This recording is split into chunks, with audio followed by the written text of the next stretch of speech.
and they will face Manchester City in the quarter-finals in Lisbon next week. Juventus out of the Champions League in their home stadium for the second season in a row.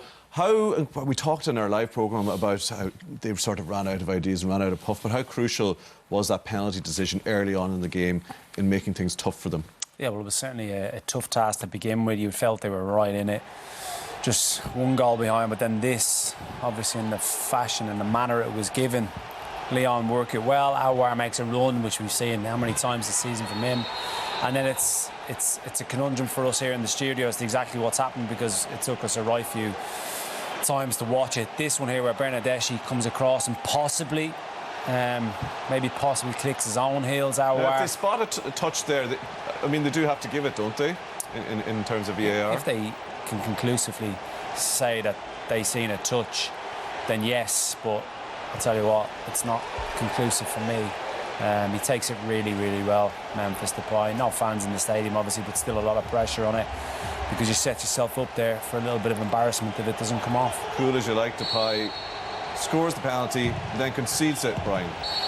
Yeah, very harsh decision. The referee, was he evening her up? I don't think referees at that level think that way, but he made an indication that the boy stuck his elbow out, but he didn't. He had his elbow in tight to his body and it hits him. Look here, he's looking down, making sure that he doesn't get a belt on the face.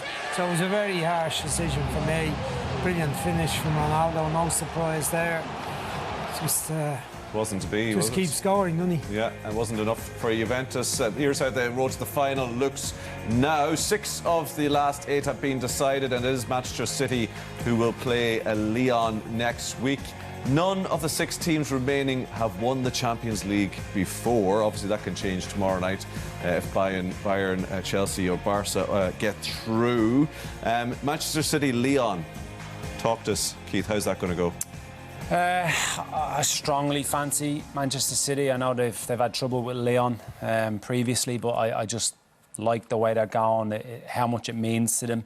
I think there's a little bit more. We've spoke about the defensive frailties, lack of real options. Fernandinho had to play centre-half again tonight, which we've seen a lot in the first half of the season, so that's clearly an issue for them.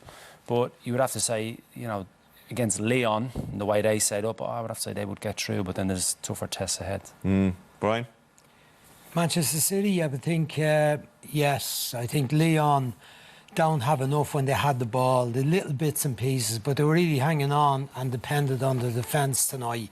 I don't think they have enough on the counter-attack to exploit Manchester City's weakness, and Manchester City have an awful lot going for them, much more creative than what we saw of Juventus tonight. So by the way, it didn't look, Lyon, like they missed the competitive football, did they? No, it didn't, but they had 6 friendly games and they had that cup final against PSG, so they were in good shape. They were energetic and organised and disciplined. But great result for them, though. Brilliant result for them.